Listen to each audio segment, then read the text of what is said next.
Good afternoon, everybody, and welcome back to the championship rounds of high school wrestling on the Region Sports Network, streaming on Facebook.com/RegionSports, RegionWrestling.com, and RegionSports.com. We come to you today from Crown Point High School as Team Toyota in Schererville presents the 2021 DAC tournament. My name is Brandon Root. I'll be joined on the rest of the matches in the championship round by Louis Acuna and Dante Colza. Welcome back, guys, once again as we start our third stream of the day and the finals for the DAC tournament.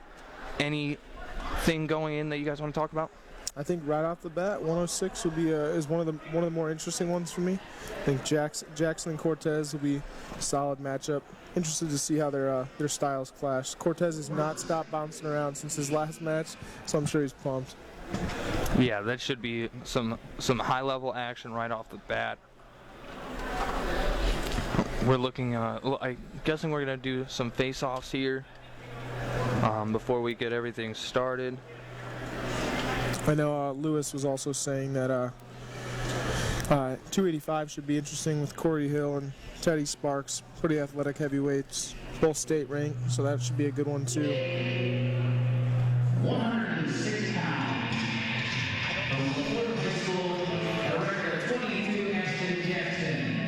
And from Central High School, director 15-4, Johnny Cortez. Yeah, so Ashton Jackson and Johnny Cortez coming out now, doing their face-off.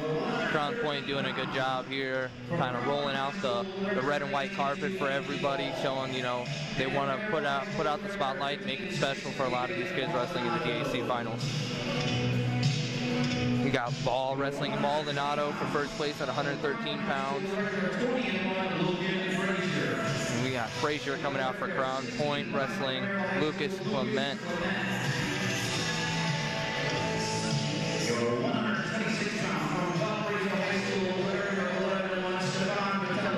So Vitello coming out for Valparaiso, going to wrestle at 126, and that is, I do believe,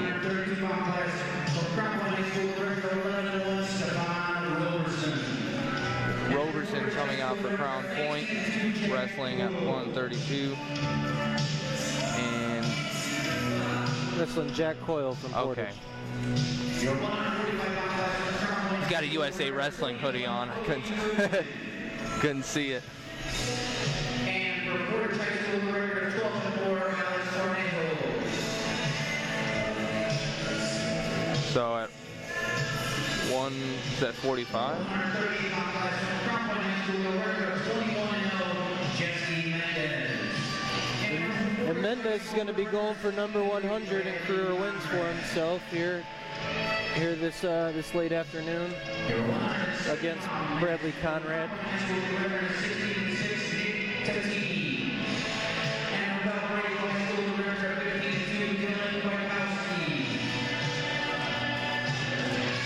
So it's Krakowski wrestling. Is that Tatini? Yep.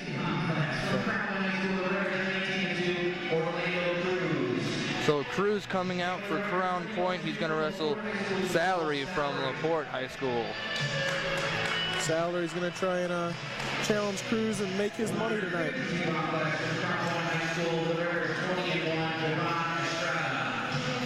So another wrestler coming over from Illinois. He's had a great year so far in Indiana. Crown Point wrestler Javin Estrada going to be battling Aiden Pallet from Valpo.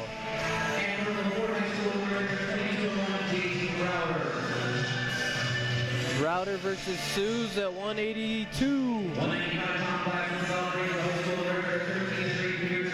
And then Pine for Valparaiso coming out to wrestle at 195. He's going to wrestle Will Clark from Crown Point. At 220, we're going to have Jason Streck coming out for Maryville, and he will wrestle the other Clark twin from Crown Point High School. So both Clarks in the finals, respectively, at their weights. Streck going to look to add another DAC championship to the Streck family trophy case. And then at 285, Sparks and Hill, the match you guys are really talking about. Should be interesting. 2 athletic heavyweights. Yeah, I'm interested. I mean, even more, I'm interested in a few others as well. We got I'm gonna like to see how Coyle measures up against Roberson. It'll be their first time meeting this year against each other at 132. At 152, Aiden Pollitt versus Estrada. I don't know if they've wrestled at all. I don't think so. This year either. So, seeing how he stacks up to the top-ranked guy in our semi-state and number 2 guy in the state. So, Ashton Jackson. Lewis calls him Action Jackson. Yeah, let's see if he brings it. I mean, Brings the action. he wrestled a solid 1-3-0 over Cruz in the semis. Cortez, I know, he's kind of a brawler for 106. Goes forward a lot, shoots a lot, so we'll see how this one plays out.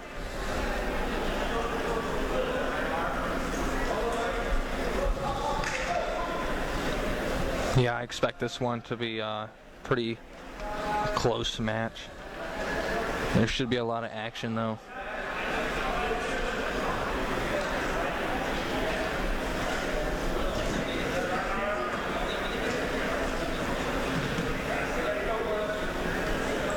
Yeah, both guys really fighting hard for position right now. Shot taken. Nice wow, right to a headlock.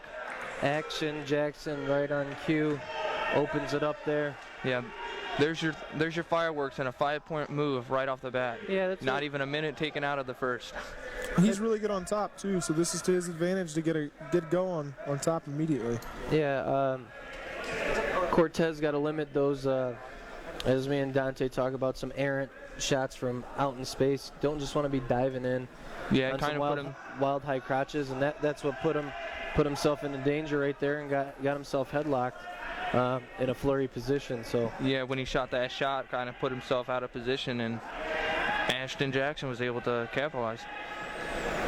And he's in a Merkel position right here, stalemate. I don't see Cortez generating a lot from bottom. So when we see choice, wouldn't be surprised to see Jackson go on top, or Cortez go neutral. Jackson's been good on top all day.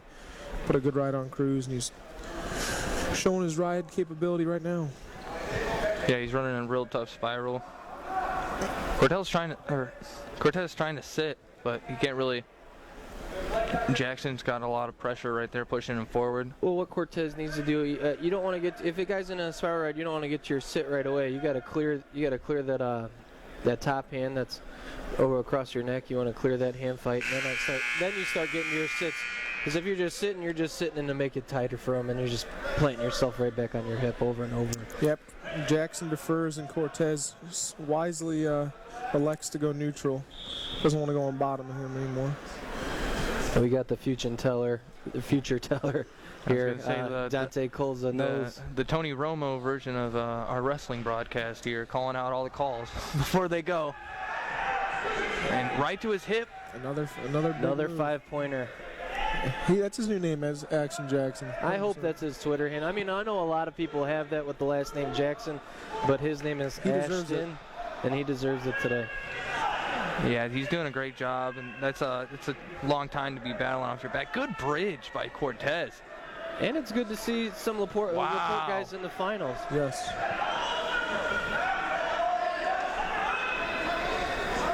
Cortez still battling.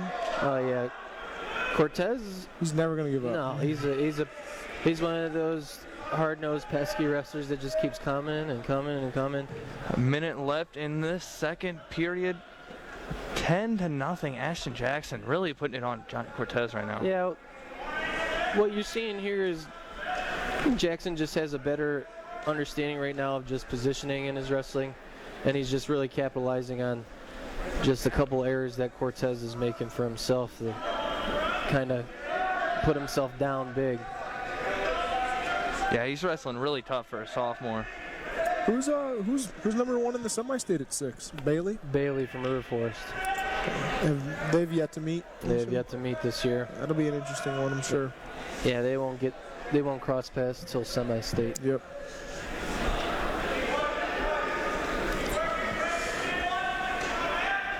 going to be Jackson's choice. I'm assuming he's going to take top. I mean, why wouldn't you? Yeah. Or he's just feeling super confident. I wouldn't put it past him choosing bottom, though, if you're feeling real confident and you're not threatened by anything. Yeah, he's been good on his feet, too. So. You got 13 seconds left. He's really got to explode up here and try and get an escape. The world is Jackson's oyster right now in this match, so. Very impressive in this game. Yeah, he's just showing how dominant he really was on top, and I think it was it was such a tight match with Cruz. You wouldn't expect him to be able to open it up as much as he has during the finals, but those 2 5-point moves, that's all you really need to do. Yeah, I mean, I think this match would be completely different if Cortez, like Lewis was saying too, eliminate those openings to give up. With the sloppy shots. Don't give up 5 points. 2 times now we've seen go to his back. But yeah, the first time he tried shooting across the body and got caught into a headlock. And it's the first time we've seen Cortez on top of Jackson, though, so this is an opportunity that he hasn't had yet. Yeah, Jackson doing a good job of elevating that leg and gonna look to come out on top. I was afraid Johnny wasn't about to bail out there and it's gonna get more back points. But he's not in a good spot regardless here. Yeah, boots in and your shoulder getting torn across the mat. It's not where you want to be, but able to Jackson roll over on top and catch either. his head. He can does put him not on his want back. to be here either. Oh my! Cortez looking for a does close not upset. Go away. Yeah, and there's a minute left to be on your back. Oh, way to fight off. Reverse and put him in his own headlock. This is Action Jackson, 100%. Wow, what a flurry. Good job on Cortez, man. Like we said, he's never going to give up. He's going to keep fighting. There's still 40 seconds on. I'm not counting him out. No, you gotta go though. This is a sprint. Oh no. Another one of those bad shots that we were talking about. Yeah, Jackson just keeping good position. Even if you miss the shot, getting in a good position, yes. So you can defend. Not rolling on the ground. Not rolling on the ground, giving this guy 2 seconds to just pounce on you, essentially. Yeah. So positional awareness. Cortez is tough. Ton of points in this first match. If I'm Jackson here, I do not go and throw legs in again. To be honest, what just happened last time, you don't need that to happen twice. But yeah. He stretches them out. I bet his anxiety got going pretty quick when he got in that position. Ashton Jackson able to come away with the W, and he is the DAC champion at 106 pounds. And that was a tough one for Johnny Cortez. Yeah, I wouldn't take it too much to it though. I think Cortez is going to be a guy that's going to be ready to make some noise in the postseason. He's going to be tough. He's a hard guy to beat, and Ashton just had a really good match. Impressive. So this is Ball versus Maldonado? Yes. Yep. It's a rematch of their duel a couple weeks ago. Ball ended up winning by fall.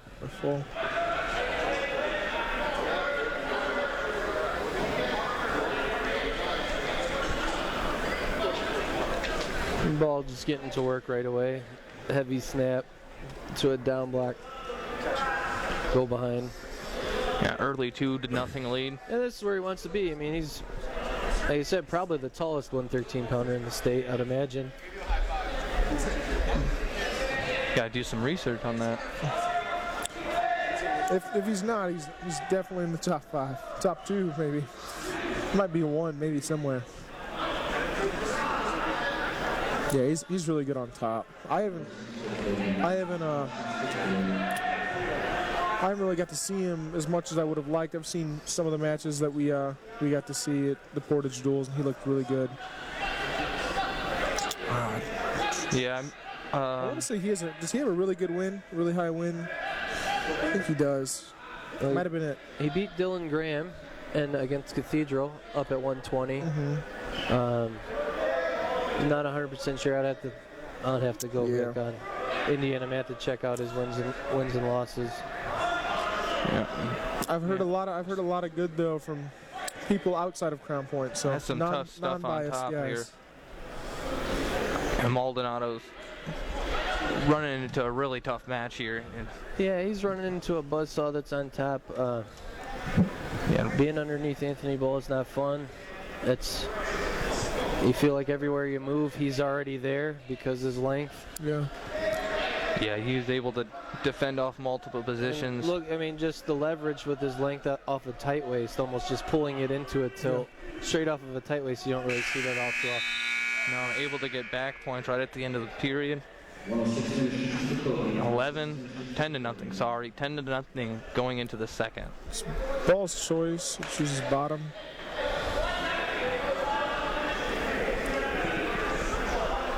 Hey, Maldonado knows tricks, though, I'm sure. Don't want to be back on bottom of ball. That's for sure. No reversals. Wow, Right into That a was so- slick single leg there for snatch single leg for Ball. real smooth. He's just gonna cut Maldonado here.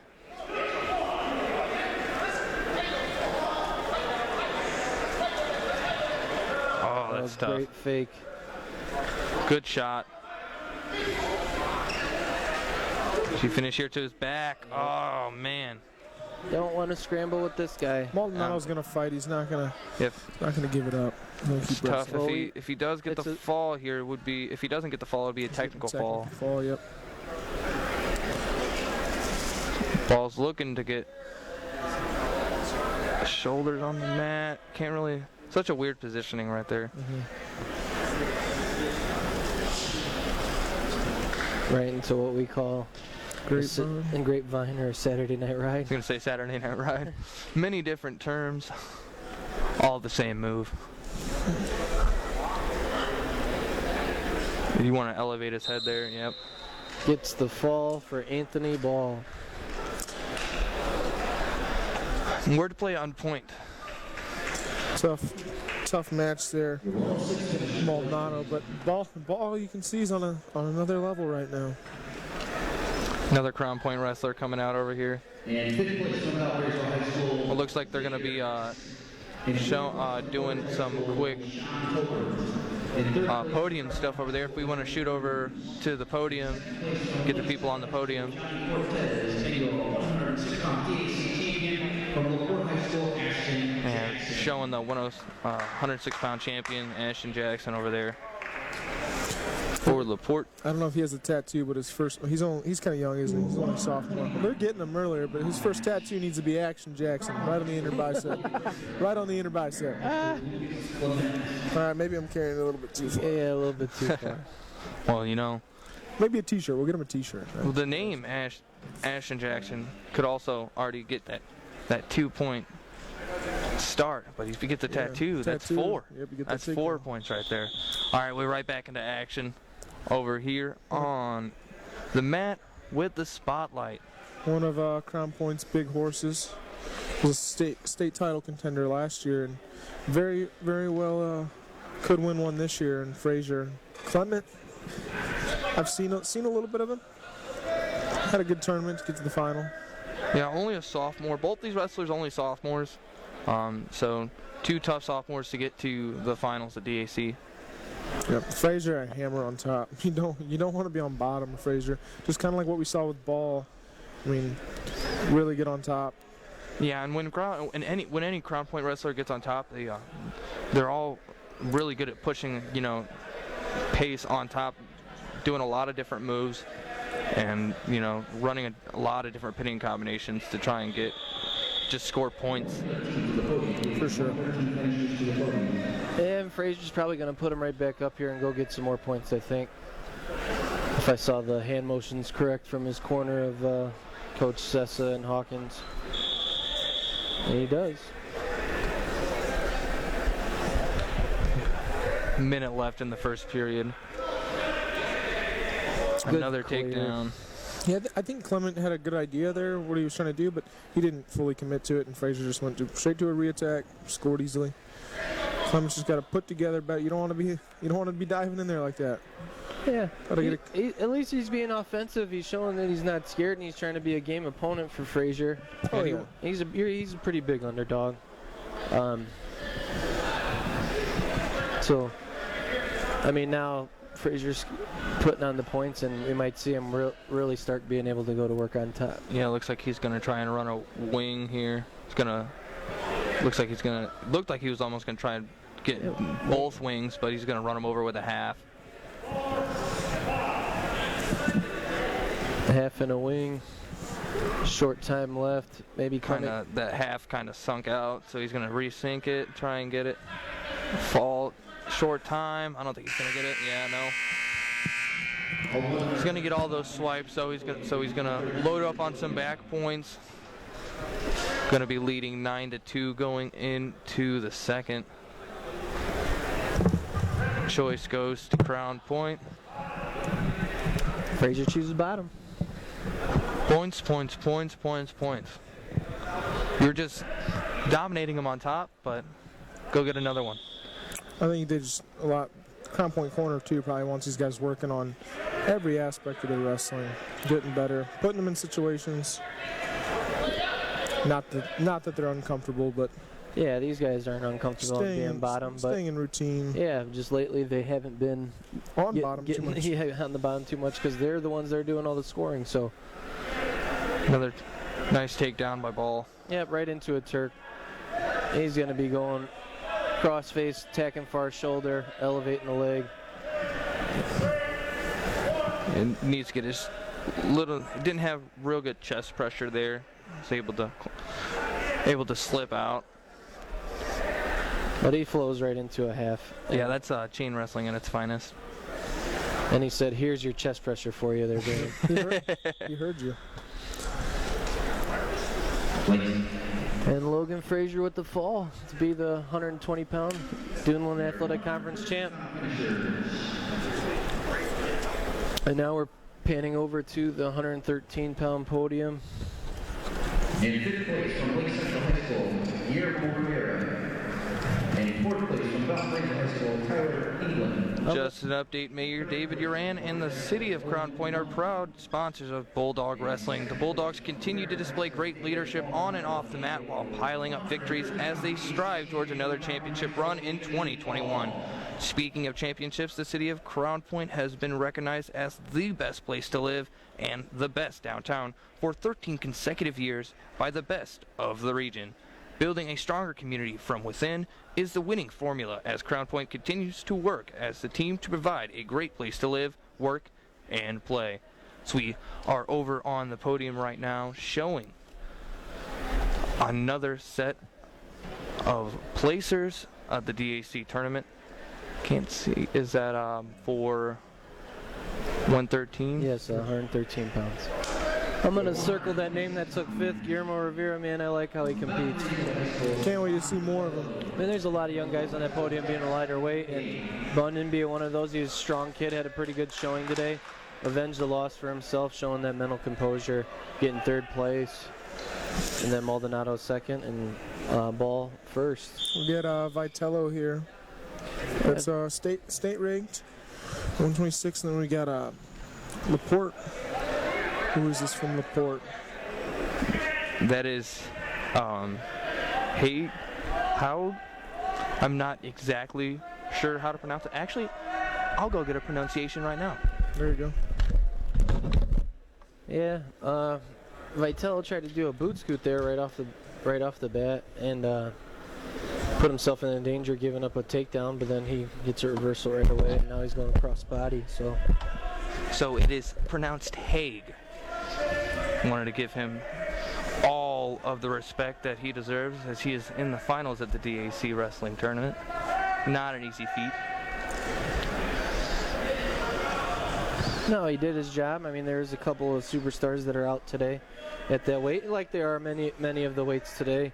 As we've seen throughout the season, a lot of the lineups kind of look like Swiss cheese, with some holes because guys quarantine, not healthy, some injuries this year. So the AC tournament looks a little bit different this year, but hats off to both of these guys for doing their job to get to the finals. Mm-hmm. And Vitello going to work here with the patented cradle that I've always seen him hit the last couple of years. I've seen him wrestle. Yeah, he's doing a really good job of keeping it tight too. Just seems like Haig's a little bit longer So that cradle's kind of. Yeah, he's long. He's a wiry guy. Wiry. Little Irish accent there for you. But, hey, once he gets that thing locked up, a lot of times you are going to your back. So, and he's running it up right here. He's up just 5-2. Yeah, you never broke the lock. grip. Yeah, but he's already getting more swipes here. That should be 3. Yeah, 3 right there at the end of the first. 8-2 heading into period number 2 for Vitello, and looks like he's choosing down.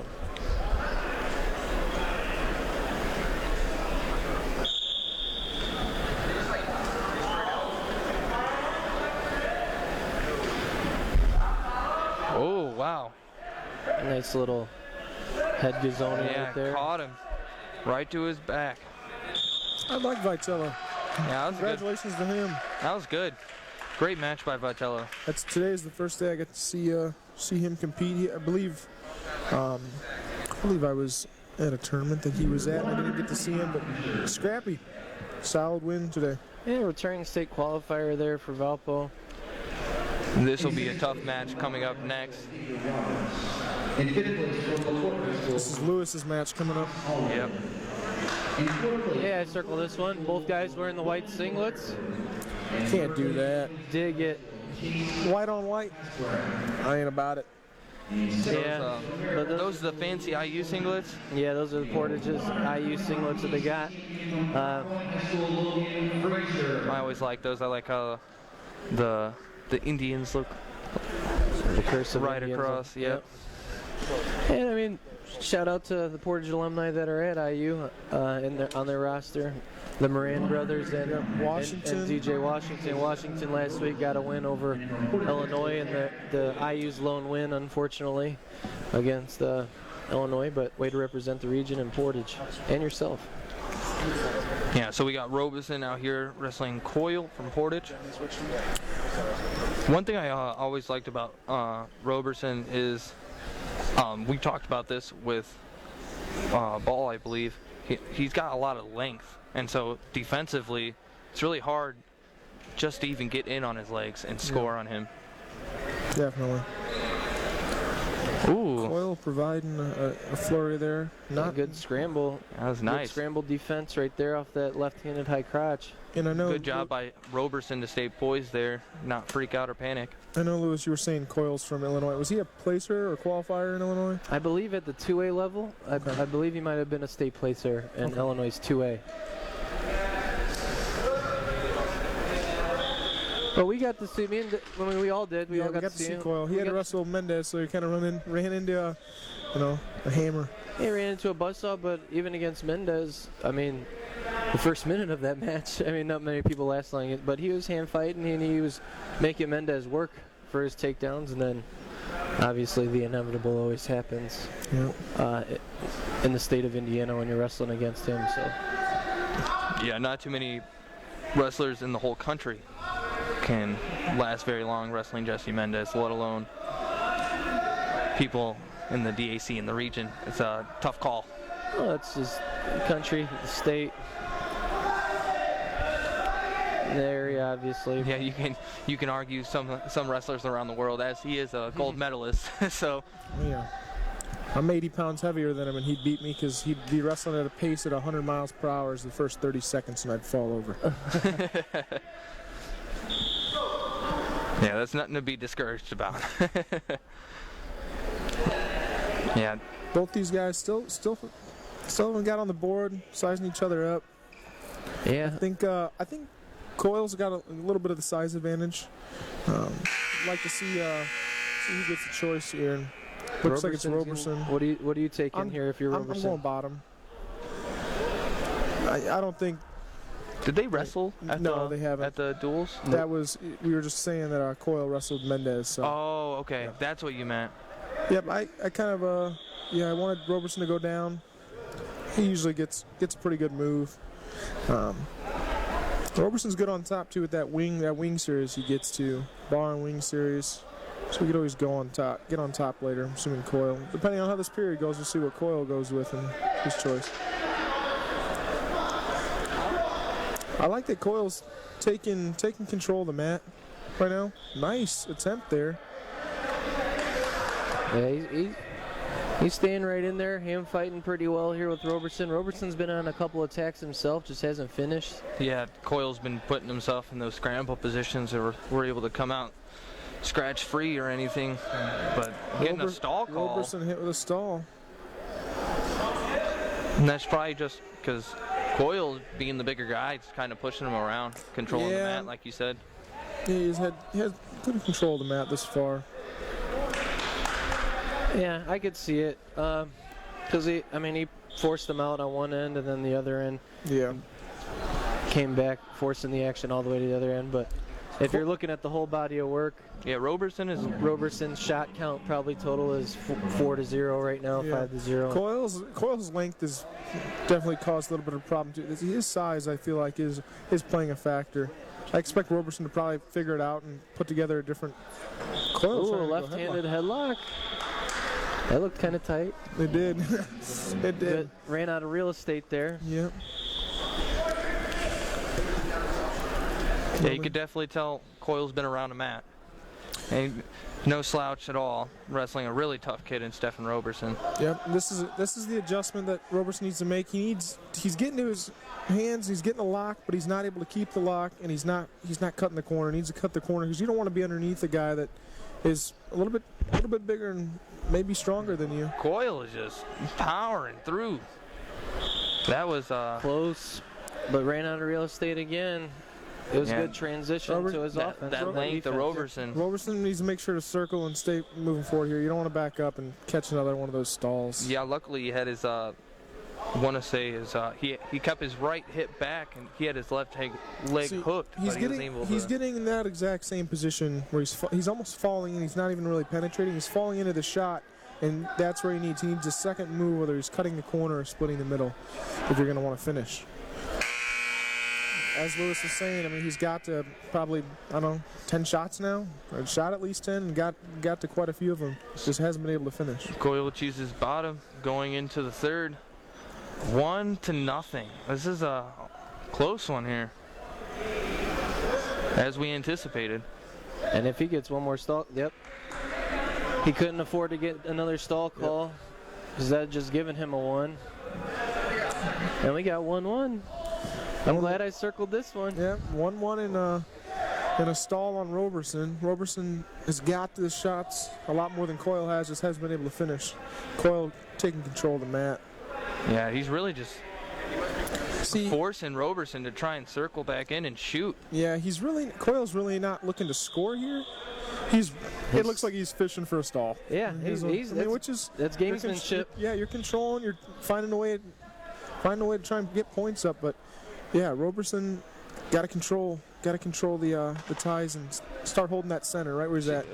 Coyle can't do that. He can't hang out like that. That stall warning on Coyle now. That first move right off the whistle was for him to back up and then reset his stance. The whole match he's been trying to push forward, and kind of surprised at that stall call. It was kind of continued action, but hey, one stall. Makes it interesting. Yep. A little bit more. See, he's getting there every time. He's just not. He needs to set it up better so he's not stuck underneath in an extended position. He's been eating the hips of Coyle all night, but he gets to that far knee. No, we get. But Coyle's been doing a good job with his defense. But another thing, Roberson's been knowing when to bail, and he hasn't given up any defensive takedowns. So he has no, spin around, go behind. Yeah, you got to be careful here. Okay. Stalemate. 30 seconds left here in the third period. Who is gonna get it? Time for a sprint. It's going to OT. Coyle, wow, right to his back. No swipes. Oh my gosh. Wow. You think he got swipes? I would have been down there right away as soon as he hit his back, to be honest. Yeah, that's It's gonna be tough, man. He's got that. 15 seconds. I don't know if I would. Yeah, I wouldn't have put myself in that situation. Nope. Yeah, if Roberson can just get his arm free, turn. There is he. Nothing. Time, and we got an upset. Wow. I said circle this one, folks. Coyle taking out Roberson at 132. Right at the end, too. That's something they're going to watch over and over and over again. Yeah, I think Crown Point can make some adjustments to kind of help Roberson in those positions he was getting to. But yeah, good win by Coyle. Looked really good. Found a way. Big win for that young man. He said, hey, 132 pounds. I know we're kind of loaded here in the DAC, but I'm here. And at 126, showing the podium, Vitello on top. A lot of young guys on the rest of the podium, some of the stars out, but hey, shout out to those guys showing up, competing, and getting your spot up there. Do you know if Coyle has seen Torres yet? I was just telling Nathan that is a match that I would love to see. Now I kind of want to see something like that happen. Yeah, because Aiden's really, really offensive. Jesse Mendez about to try and put on a show like Jesse does. Yeah, so we got another CP Portage matchup. Got the white on white. And this has not only DAC implications, but this is could be a milestone in the career of Jesse Mendez. Yeah, looking for win number 100. Yeah, trying to get to that century mark. Just only a junior, so.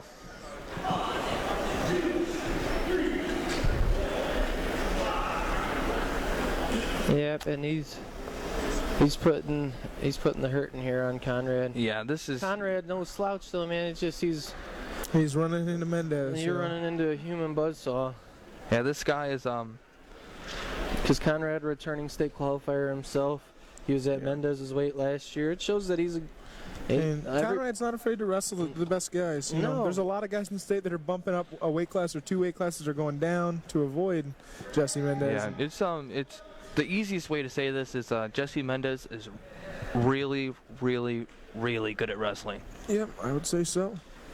And like you said, Conrad also really good at wrestling. His no slouch, but just you're wrestling an all-world wrestler right here. Different levels.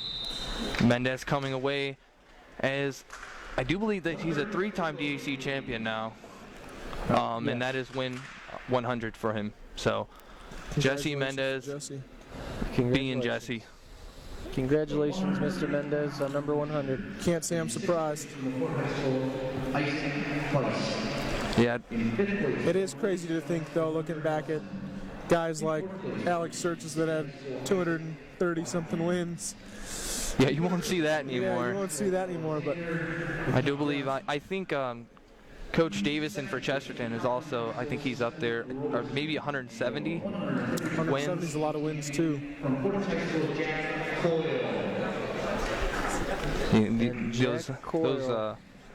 Those 80s and 90s and late 70s, all those, you get so much mat time.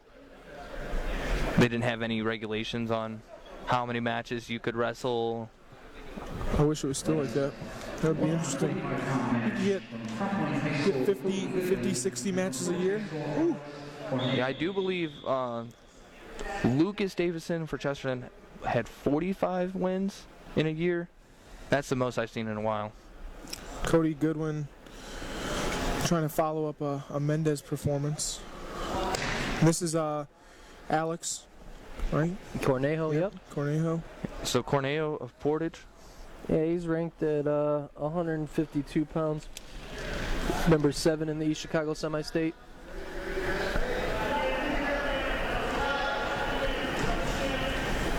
Yeah, Goodwin ranked number 1 in the semi-state, number 4 in the state as a whole at 145 pounds. Yeah, I think he Only has a lone loss. He has one loss to I believe Hayden Watson of Center Grove. It's a really tough wrestler, so not a bad loss. Goodwin's had an extremely good year. I think he's poised to make a run for sure. Proven to be an elite wrestler on the mat and on his feet as well. Well-rounded. Yeah, and Cornejo breaking the little streak there of the white on white with Crown Point versus Portage. Thank you. Putting the red singlet on for his finals match. I think that this is something we spoke about too when we were at Portage for the duels, with when Goodwin's getting that, when he's locking up that figure four, and now he's a little low on the ankle.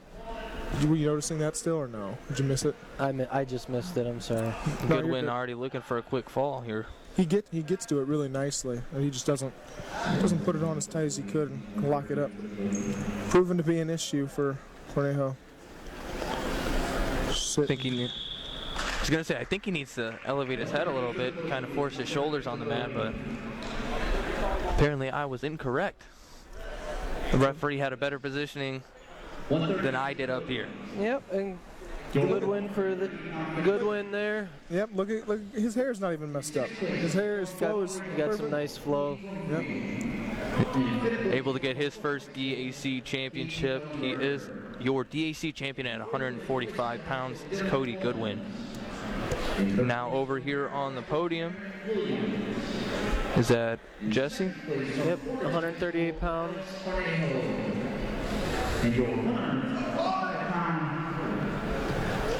Little. So he snapped some pictures for everybody. In fifth place from Belgrade High School, Colin Richards. In fourth place from Maryville High School, Cameron Chris. In third place from Lake Central High School, At 152 pounds, we're going to be having Javen Strada, placer from Illinois last year in their state tournament, coming over to Indiana. I do believe he is ranked number 2 in the state, number 1 at 152 pounds. Had a really good win over Brock Ellis, the placer for Chesterton. Yeah, he's made a name for himself already in Indiana. He's catching a lot of eyes. He's a very exciting wrestler, as we see. He gets the scoring points right away. Yeah, you could definitely tell that, obviously I didn't watch any of his matches, when he was in Illinois, but you can only imagine that being in the Crown Point room, this probably helped him so much in his growth in wrestling as well. Well, I think, honestly, he's helped the Crown Point room grow. Yeah. To be honest, I mean... I'm sure it's a little give and take. A little give and take there. Illinois is, they're known to be deeper and better than Indiana when it comes to wrestling. So a little, like Dante said, a little give and take. Quick 2-1 lead for Estrada over Pollitt. Do you by chance know where Estrada attended high school in Illinois? I'm not 100% sure. I want to say a Lincoln Way school, but I'm not 100%. So some insight, if I remember this correctly, I think Estrada took second in Illinois. I don't know. I believe his loss was to Vanderveer, which is the one that had beat Mendez at Super 32, and then Mendez went on to beat it. Who's number 1? Sure, him and Jesse love working together too. Oh yeah. Jesse's like, oh, I get another hammer partner? Yeah, bring him on by.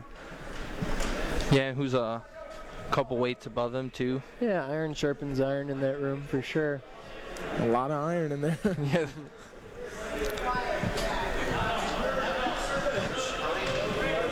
Aiden Pollitt, one of those, is a scrappy goer, constantly moving, tough guy to put away. He's kind of, I would consider him a pretty big underdog here, but he's had a great showing for himself. He took out Trey Anderson in the semis and that comeback win in overtime to get a fall in overtime. So great job to him. He's ranked number 3 in the semi-state right now. Senior, one last run. Yeah, that 152 is deep. Yeah, that's a hard weight class to get through. Looking at the semi-state rankings here in the DAC, so they were just if Ellis was here, they would have just been missing 6 out of the top, number 6 out of the top 8. Yeah, and it's deep. Yeah, that's a tough bracket to try and make your way through. Yeah, so that all the kudos to Pollitt for getting himself here into the finals. We were talking about Carter. I know Carter was wrestling well, and Ponce and Anderson aren't easy outs. Estrada immediately looking to score. He wastes absolutely no time. No time at all.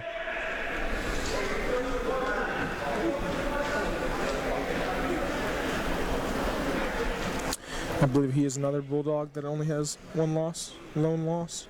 Yeah, lone loss came down into that quad that they had down in Indy right before Christmas against Perry Meridian's Kuntz. He was winning that match and got caught in a wicked left-handed headlock. Kuntz is known for those. Kuntz is known for those. Caught Jesse Mendez last year in the state finals with one of those, but Mendez fought his tail off. And Yeah, that was Still put up like 24 points in the state finals match. in the first period. no, not in the first period, but in the match total.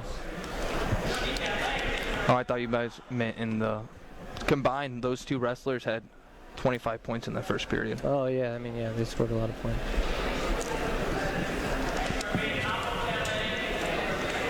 Estrada on top here, 9-2, 45 seconds left in the second period. When I'm watching him too, when he's on top, he always seems so tight. Like he's not allowing the guy to go anywhere. No, create any room. He's very got controlled. for sure. He's got some length to him. He'll throw in that near side half, go get that far wrist, and like kind of run you right over the top. And don't Relentless there. Yeah, staying on. Just because he's kind of a leaner guy for the weight, don't mean he's not going to run through you either. And that's what he just did to go get two. 11-3 now the score. 20 seconds left in the second period.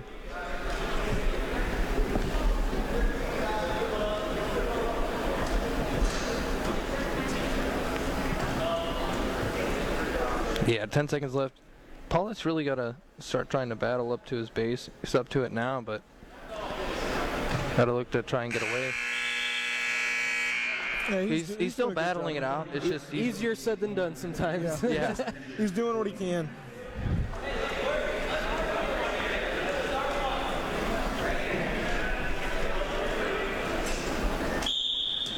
I feel like when you got choice against the Crown Point guys, it's you just gotta hope. You know, if you choose bottom, you know, because they like to cut a lot of people, you gotta hope they cut you. Because if they don't, then you're stuck on bottom of a Crown Point hammer. Yeah, just pick your poison type deal there. Yep. I'd rather not risk it.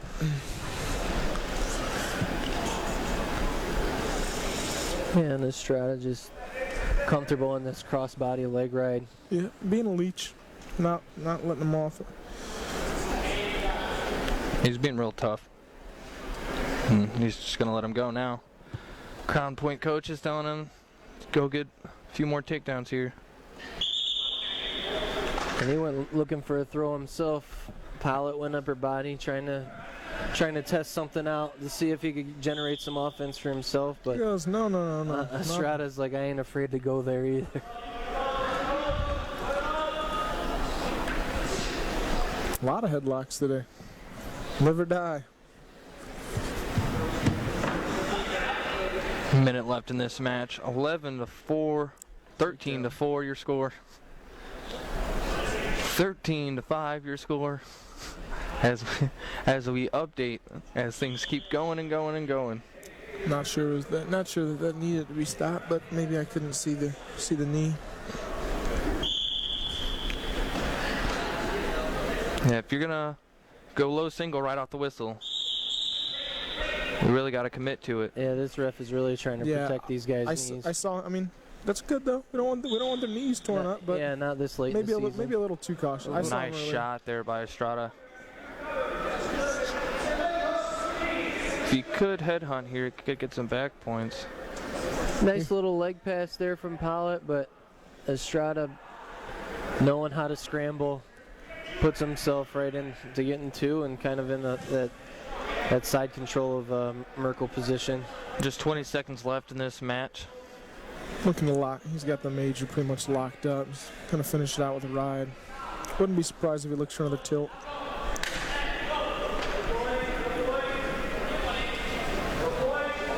3, 2, 1, and 15-5.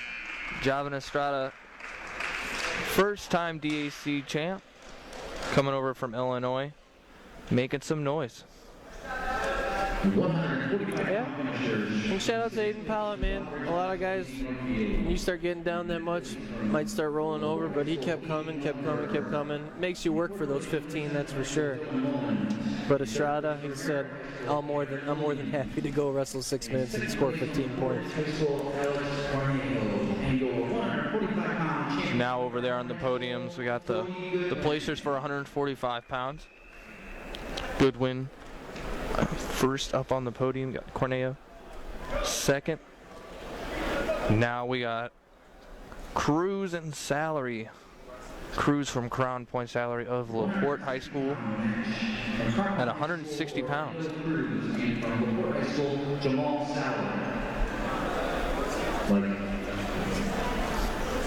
Salary's had a pretty good tournament so far today. Let's get another real tough Crown Point wrestler. Yeah, you're in the murderer's row of CP right now. Portage got to put a little break, got a little breaks to it at 132, but Crown Point picking up steam like it never left. So Salary ranked 5th in the semi-state. Cruz, of course, ranked number 1, and he is also number 6 in the state. Another one of those super sophomores. All right, now lately it's been looking like a Crown Point dual meet for the final. Last couple matches, you get a lot of CP out there. Cruz is someone that we were talking about earlier that wrestled Wilson really well, which is who I thought preseason probably should have been the number 1 from Cathedral, and Cruz wrestled him really tough. Has had a great year. 2 takedown for Cruz. yeah, I kind of saw a name and a guy that might make you want to change that that Wilson pick that you had when we were at the Super Duels, Carmel's 160 pounder. I've heard about him, Robert Major. Major, another guy came over from Illinois. I've heard about him. Haven't got to see him, so I'm not changing my pick. I'm staying Wow. to it. That was almost a good elbow pass there. The Salary, Cruz able to fight it off. Knocked him. It was so hard that he knocked him to his butt. Yeah, I got 4 guys in that contention in my head, and Cruz is one of them. I've heard about Major. I heard he's really tough. And Wilson. Salary not giving up on this leg. He's he seems like a really strong 160 pounder. I was gonna say He showed that in the semis when we watched him wrestle Howard. He had some big lifts in that match, so that power sustains for 6 minutes. But we'll see it put to the test against Cruz. That'll try to make you sustain that power at a high pace for 6 minutes. A nice cutback single there for Cruz. yeah, Salary went to go cross face there. Just really, Cruz cut the corner so fast. All the momentum that he had kind of just tossed him right to his hip.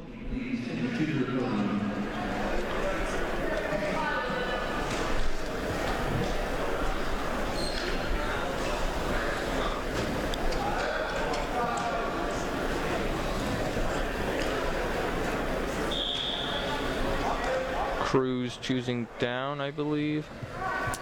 I mean, I'm actually surprised Cruz is only ranked 6. I would have expected him to be higher. But, yeah, I mean, even the semi-state, he's number 1 in the semi-state, and he's the guys behind him, Tyler Turley of Hobart and Steenbeek of Penn. I think he, right now, he's probably the semi-state favorite. Yeah, I would imagine so. I think he's down there at 6 because I think he ended up having another loss or 2 while he was down there while they were competing in Indy. Okay.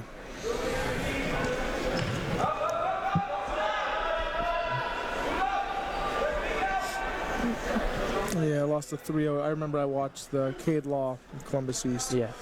Just really didn't get to his offense. I think Yeah, when Cruz starts getting to his offense, man, he's one of the most... he rolls. Yeah, he rolls. And I mean, he's like we were saying before, he's not a huge 60, but I mean, the pace he wrestles with, and he's tough. He wrestles with the intensity and heavy ties. Got a lot of different ways to score. Under a minute left in the second. 9-2, you're scored at 160-pound championship match. Salary fighting hard, doing what he can do. Yeah, Cruz got that wing just strapped right across Salary's back. Yeah, like we said earlier, Cruz not the strongest, but technically sound, and when Yeah, he settle real there. nice there and with that wing. might be it. Yeah, I think that's all she wrote here at 160. Got 20 seconds left. Salary can hold out. Dude, he's so strong. He's all that power to fight your shoulders off when you're. Yeah, you have 160 pounds of another man on your shoulders, and he's just not letting it go. Now there's a lot of fight here. He's short time, 5 seconds I left. wonder if the shadow of his shoulder. Looks like it's down from here. Maybe it might look like it's down from here because Saved by the bell. I thought that was a fall a couple times. That's heart right there. Yeah, that's heart right there, though. He's fought tough right there. And we talked with Larry Babcock a little bit about it, and Larry, he said, you know, when you're used to it being under the lights like that, as an official, it doesn't really affect you too much, but, you know, not sure how it's affecting these officials now. Cruz looking to go back to the offense on his feet. But he says for some inexperienced, you know, people not used to being under the lights, it can affect them. So Cruz looking to get a reversal. No, he get a high crotch. Okay. Got in a high crotch crackdown position. Found himself right in a Turk, attacking that far shoulder again. That comes with experience and knowing the situation. Instead of not settling for 2, you recognize the position, go Turk, you got yourself 5 points. Just going to look to get the tech right here at this final takedown. It's on the edge. Might get a restart. Yeah, Salary looks pretty tired here. Yeah. Real slow. Cruz is always, and this isn't just this match, but he wants to get to the center. He doesn't like breaks. He clearly likes to keep the pace going a certain way, which a lot of guys don't like that. A lot of guys like to cool it down. Yeah. That'll lock up the technical fall. 152. Yeah, Salary tried to score some points there, but you got to set up that shot, and Cruz was able to get a quick go behind and to get his technical fall as we move now towards the podium once more. In 4th place from Michigan freshman Maryville High School, Caleb Carter. In 3rd place from Lee Central High School, Isaiah Ponce. In 2nd place.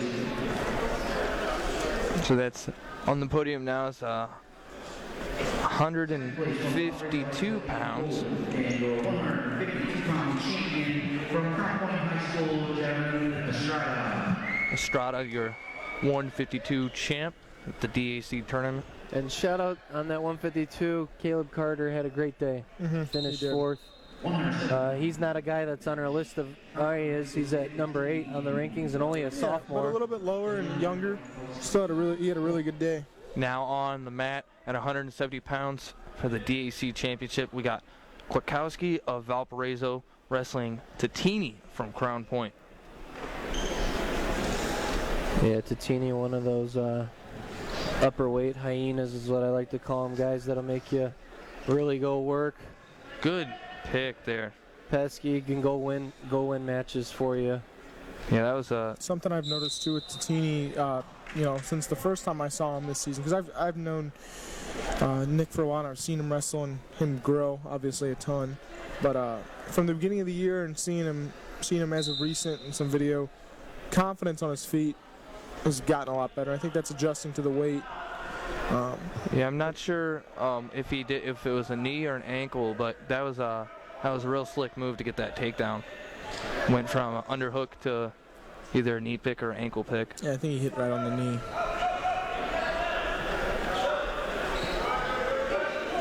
Good job by Kwiatkowski to battle up, get your one. Under a minute left in the first period. This should be a pretty good one.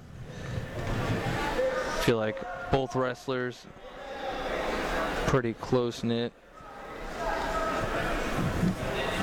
I don't think there's any for sure favorite.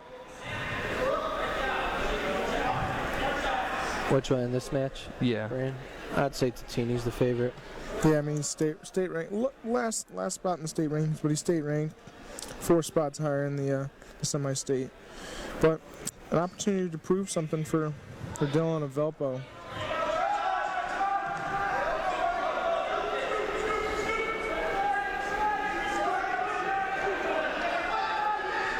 He's going to try and keep the Turk.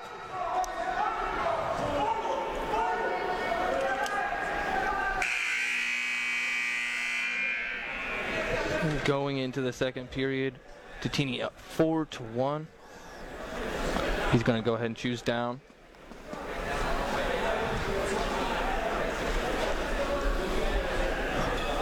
So did you guys ever have a first move right off the whistle? Yes. I've had various different ones, but my favorite was the baby crawl. You crawl forward as fast as you can. Maybe get a locked hands. No, it was mainly just straight up or straight to the butt. Change over. You guys never tried the jump straight to your feet technique? No. Nope. Didn't really work too often against some of the guys that we wrestled against. Nor was I really known for being that explosive from the mat upwards. More explosive on my shots than I was from coming up off the mat. My first move is just positioning of my hands. Just positioning of my hands and expecting the chop. Let that guy make a decision on where he's going with his weight, and then I make my decision from there. Yeah, that was one of mine for a while. Don't do anything, just let him chop. Brace for the chop, and then throw the weight off. Yeah, I was more of a try and hit a stand-up off the whistle kind of guy, but, you know, to each their own. Everybody has different ideas of what they think work and what moves they want to do, and whatever you're better at. Yeah, I mean, it also comes down to just the situational stuff. A lot of what's the time, the score, everything what you need to do on bottom. Who's riding you? Yeah, who's on top? Yeah, if you got a tough guy on top, it's just even getting to your base is easier said than done. Tatini. Well in control. Yeah. 6-1, 30 seconds left in the second period.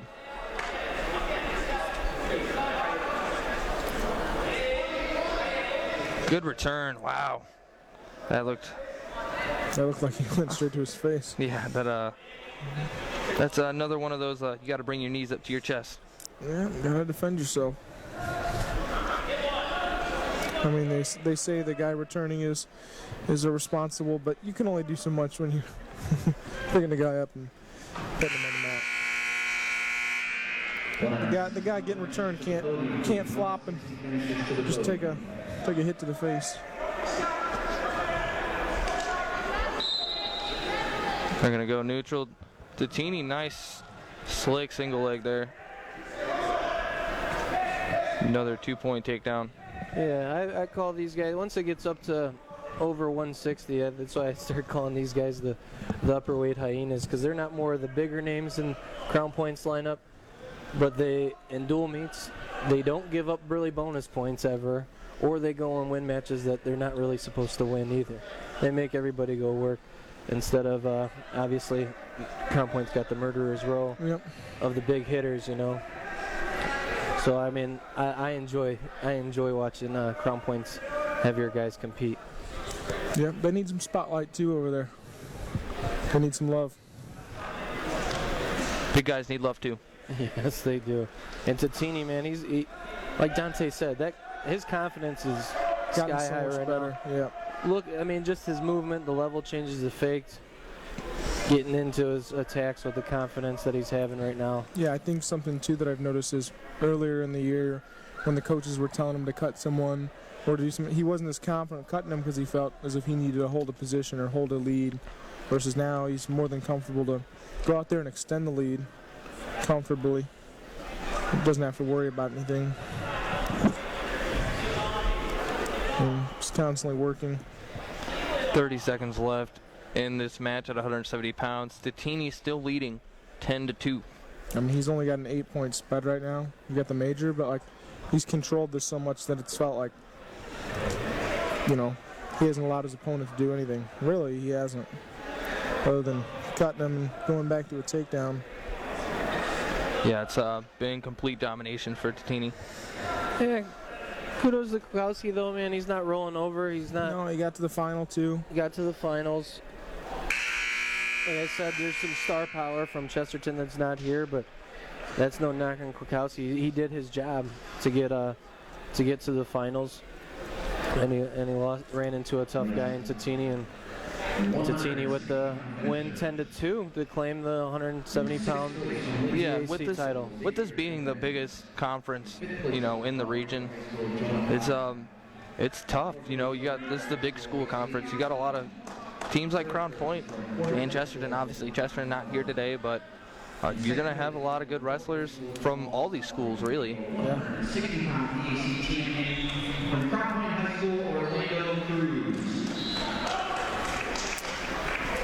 Orlando Cruz. This will be the first championship match without a Crown Point wrestler in it. No, 106. Oh, 106 didn't have one? Nope. Oh, you're right. Man, you guys are on top of me today. Correcting it left and right.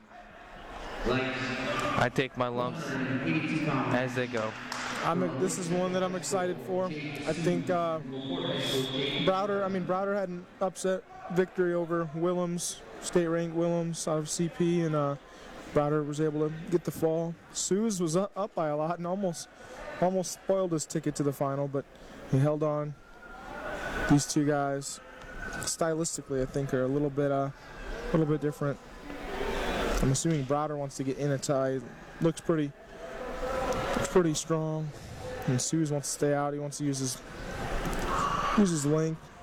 And then also I want to give a shout out. I hopped on the stream to see the comments.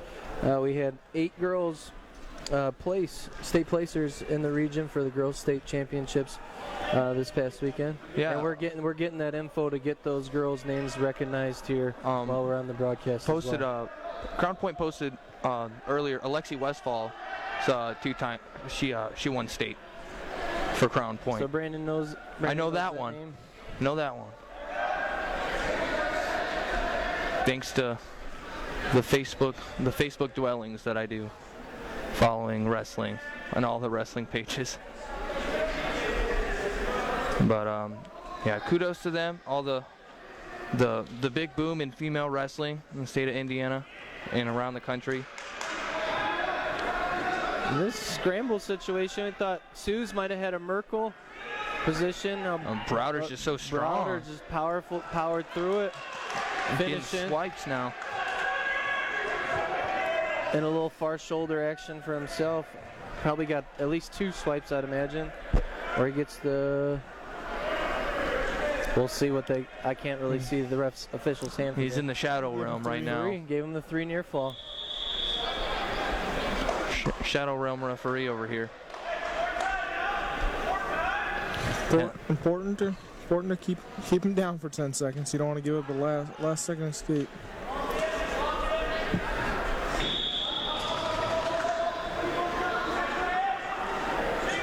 You got to return, or just power him down to the mat.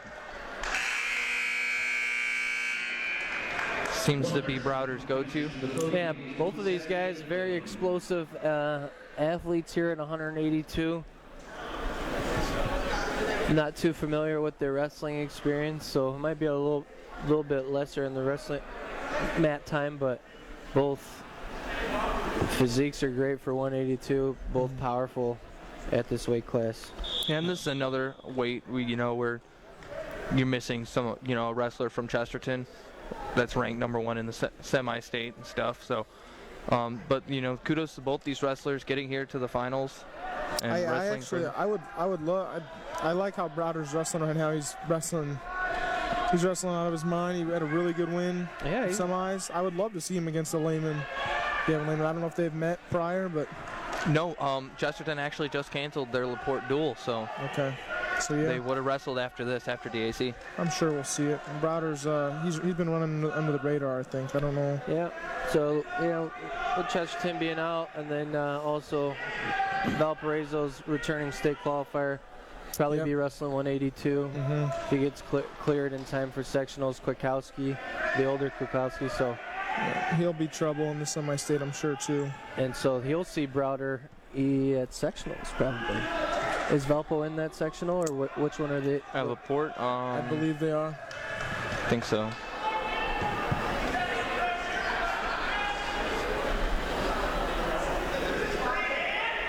.48 seconds left in the second period. Browder leading 8-0. They may be with Crown Point, though. I'm not sure. Yeah. Anyway, the regional will be fun though. Yeah. I mean, Yeah. You got Kwiatkowski, you got Browder, you got Willems and Lehman, all in one regional. Someone's not moving on. Yeah, Browder's, 8-0 right now. He's wrestling. He's working, too. Oh, I think Lake Central might be in that regional, too. 5 guys in there. Yeah, there'll be an odd man out. No, I think Lake Central's in Oh Hubbard's no, they're regional. in Hobart's regional. Yeah, I was gonna say, I That's think I right, that's wrestled right. with Lake Central guy Yeah. regional just one. Sue's on the board. It's one step in the right direction. Just gotta make sure Browder's got enough gas for the last 2 minutes. I know it's a little bit harder to get oxygen to your muscles when they're bigger. Yeah, especially later in the day. Yep, long day. Not even really a long day. No, not a long day. Couple not of matches though. Takes a toll on the body. not as long as it normally would be. Long, lengthy. We'll see what Sue's goes for here. It's a good job getting him to his belly.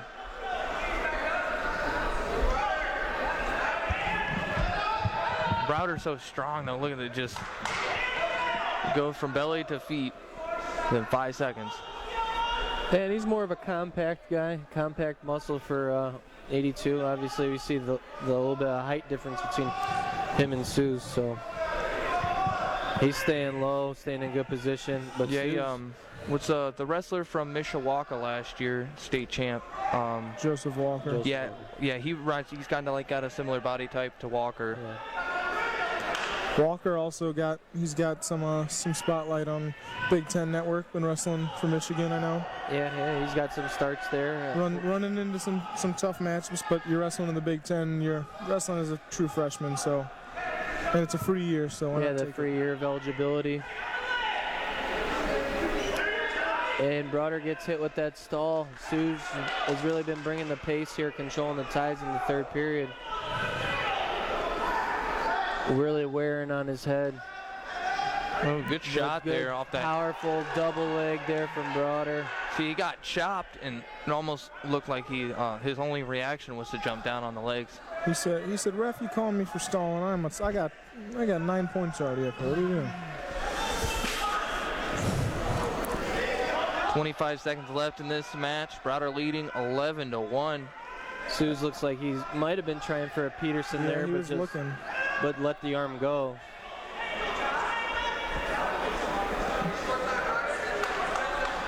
Ten seconds. Cow catcher position. Too little time. No time. 3 seconds left and they go out of bounds. One escape there for Sue's. I mean, missing Lehman, but a good tournament for Browder. You can go straight back. Full on ran him out of bounds there. And Browder, 182 DAC champ. Congrats, young man. And with the updates, we got the girls' state results here. At 98 pounds, we had Lexi Westfall from Crown Point, a state champion. At 120 pounds, Skylar Iverson from Hanover Central taking 8th. At 126 pounds, Taylor Higley from LaPorte taking 7th. At 132 pounds, Nadine Summers from Lowell taking 1st. At 138 pounds, Leah Bishop from Highland taking 4th. And I don't want to butcher this young lady's name. Annie Lewell from Lake Central taking 8th. At 152 pounds, Ellie Javanowski taking 2nd from Lake Central. And then at 250, Anelia Stankus from Calumet taking 2nd. Congratulations, young ladies. The region well represented by the ladies in the wrestling tournament. Yeah, women's wrestling growing. Yeah, two champions, you said? Wow. Big throw there from Clark. Way to step in on that body lock. Looking to end this championship round quick as he does with the fall. That was Clark versus Pierce Pine from Valpo. And that ended quickly. He stepped in. Wow. I think I heard him talk to Coach Hawk. He said, "Coach Hawk, I'm trying to go watch some football. I'm going to try and get out of here, get a quick win." We got plenty of time, though, on the pace we're going. Fast matches today. That got him pumped. He is excited. That was Freshman good job. winning a DAC title for himself at 195 pounds.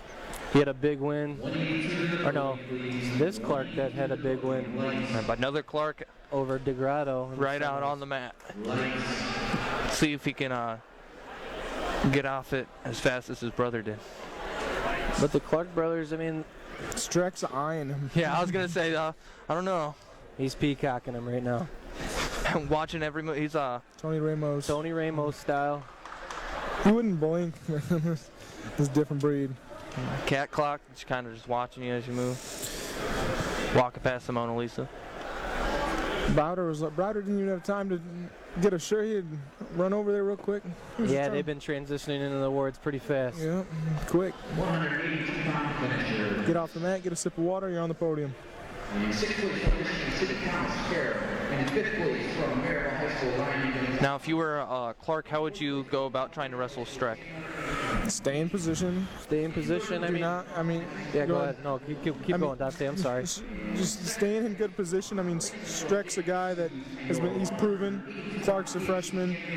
You gotta dictate your pace. You don't want to overdo. You don't want to overcome at him because Streck's gonna find ways to score.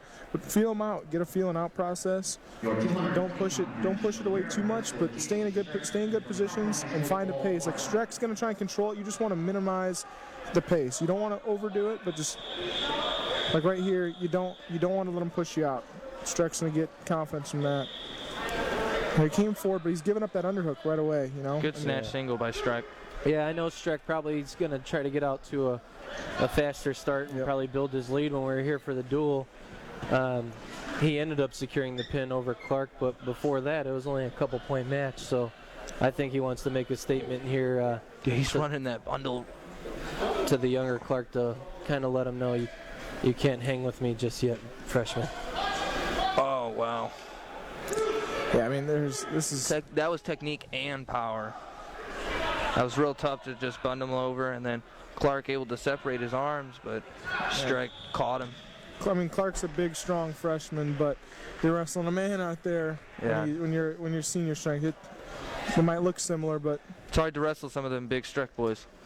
Yeah, I can't imagine they have too many. I bet their career record altogether, those three, is pretty dang good.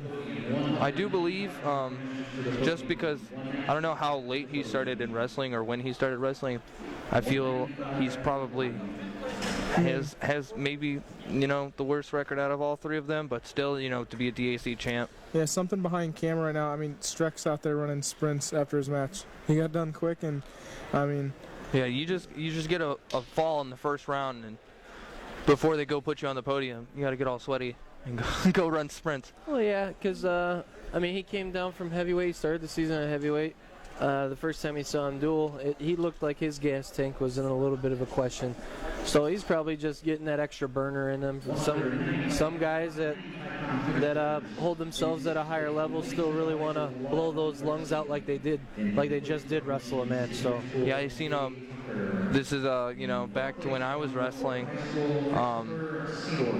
when Portage was having some of them up years, they were doing the same thing after every match. Didn't matter if you win or lost or how long you were there. If you wrestled a 6 minute match, you were running sprints afterwards. Yeah, and I feel like just when you're doing stuff like that, you're having morning practices. At 6 in the morning, kind of helps your confidence because you're working hard, and it kind of gives you that mental block saying, I'm working as hard, if not harder, than some of these other guys I'm about to wrestle.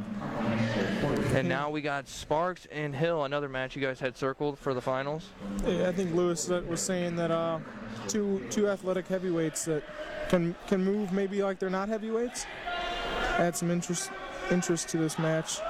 Sparks into the shot real quick. Corey Hill keeping his feet. Lift. Job. That's a good job to release his hands too. You don't want to get stuck there keeping your hands locked. Yeah, good job by Hill to get back to his feet. You got to break these hands. There you go. Yeah. Teddy Sparks coming out firing. We saw him wrestle against Crown Point, and he kind of gassed out just a little bit and let Jack Reese, who isn't in the lineup for Crown Point today, come away with a victory against him that night. So good bounce back performance for him, getting to the finals, and now got him up against Corey Hill and got an early takedown. Did you say that he was a freshman, sophomore state champ, or was he a placer? I believe a placer. Placer. I don't know if he was a state champ or not. Sparks able to go out to an early 2-1 lead. 30 seconds left in the first period. Yeah, and Corey Hill's going to wear on that head. He's going to get you into the front headlock over and over. We've seen that throughout all of his matches. Yep. Corey Hill ranked 11th at 285 pounds. And Teddy Sparks is ranked 14th at 285 pounds. Both juniors.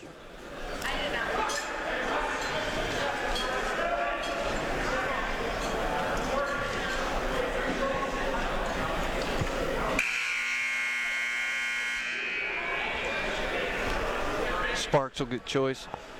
Choosing bottom. Trying to extend his lead a little bit.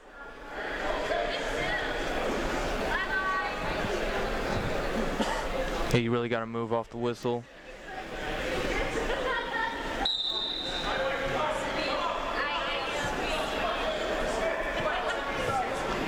Corey Hill going to that far ankle, running them flat.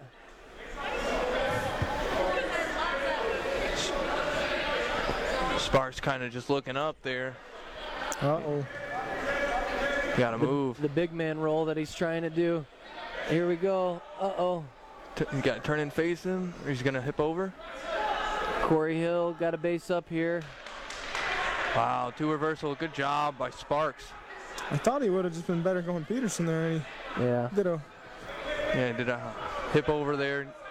Able to get his 2, but yeah, I would have liked to see him turn into him rather than go over the top. he missed an opportunity to get some back points.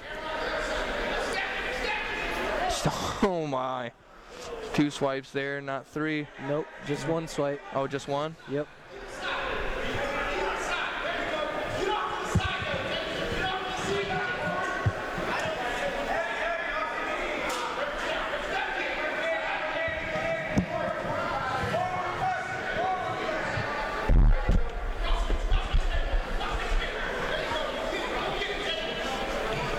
Yeah, with no fans in here, man, you really can hear the coaches, especially some of the coaches that are really more into it, like Coach Maldonado. I like that aspect, though. I like to hear what some of these best coaches in the state are saying to their guys. Full Nelson. Hey, that happened. That's the second time today that's happened to him.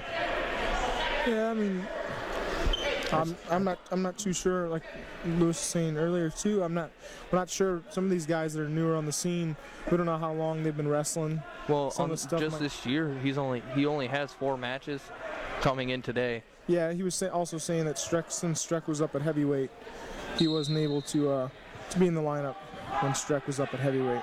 Right. So that's probably the reason for the lower amount of matches. But yeah, it just might be little adjustments that need to be made. Still adapting to mat wrestling. Oh. And 1 point for Corey Hill. Comes charging back at him. Yeah, I was gonna say you don't want to hang out there. 4-3 though. Got the penalty point for the illegal hold and the escape to close out the second. I imagine he's gonna choose back down to try trying to go get 1 or 2. Yeah. You didn't seem too happy about getting told to choose bottom, though. Oh, no, I wouldn't be too happy either. You got a 250-pound man on your back. He looks over at the corner. Coach telling him, he's like hesitant. It's a lot of effort, but you got to be willing to go put it out there if you really want to be a DAC champion. So. Right, you can't hang out. Sparks doing a good job controlling that wrist. So you let it go now.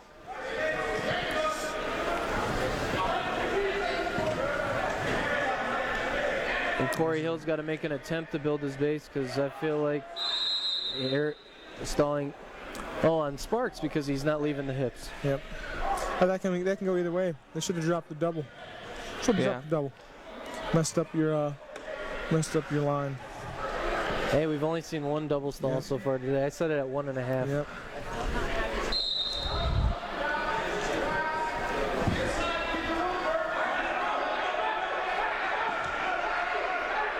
He's got to let him go here. He's going to get hit with a stall. Drops the leg, making an effort. But you got to get the weight going back into him if you're Corey Hill. You cannot just sit on that whizzer on your butt, on your heel. So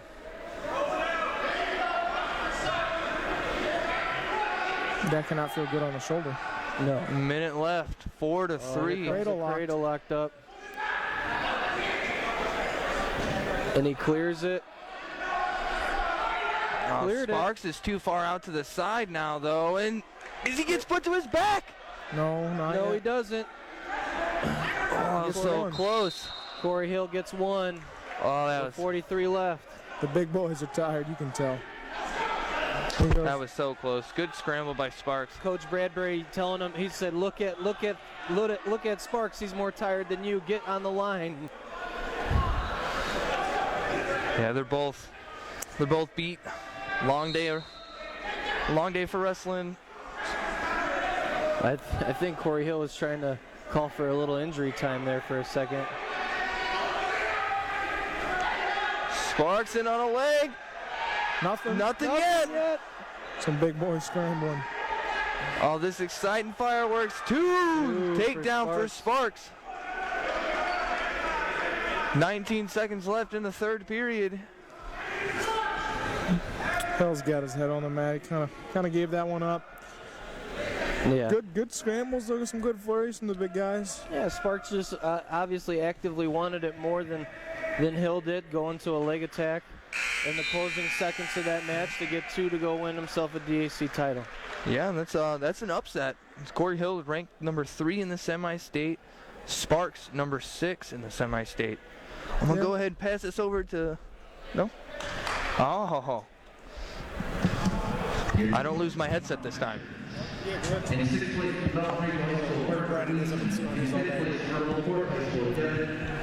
So, as Brandon was saying, that's going to do it here from Crown Point for the DAC Championships. Guys did a fantastic job on the commentary. Thanks to everybody who was tuning in today, whether you're watching on Facebook, one of our websites, or on YouTube.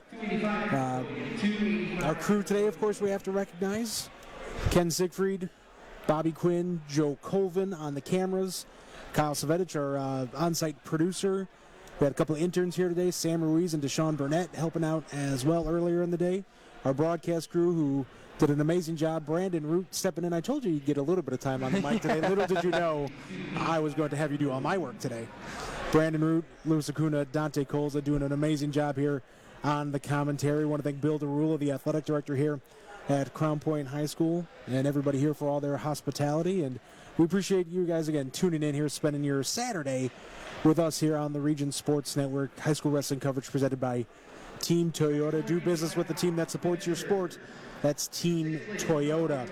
Our next scheduled wrestling broadcast will be Wednesday back here from Crown Point as the Bulldogs take on Valparaiso in a DAC matchup. So stay with us at regionsports.com, facebook.com/regionsports, and regionwrestling.com for updates to that broadcast schedule. Tournament's pretty close here, guys. We're just a couple weeks away, and this is kind of one of the last big regular season hurdles, if you will. Oh, yeah. And we saw Crown Point kind of ran away with it today, winning the team title here for DAC. And yeah, man, you got to take this in stride, and all these guys, get ready yourself for the postseason. And then you got to factor Chesterton in as well. So we got some great wrestling coming up for you in the next month or so. So stay with us here on the Region Sports Network and all of our coverage this season presented by Team Toyota. For our executive producer, Chris Ramirez, for Brandon Root, Louis Acuna, Dante Colza, everybody at the RSN, my name's Nathan Laird. Thanks for watching. This has been High School Wrestling on the Region Sports Network, where the region comes to wrestle.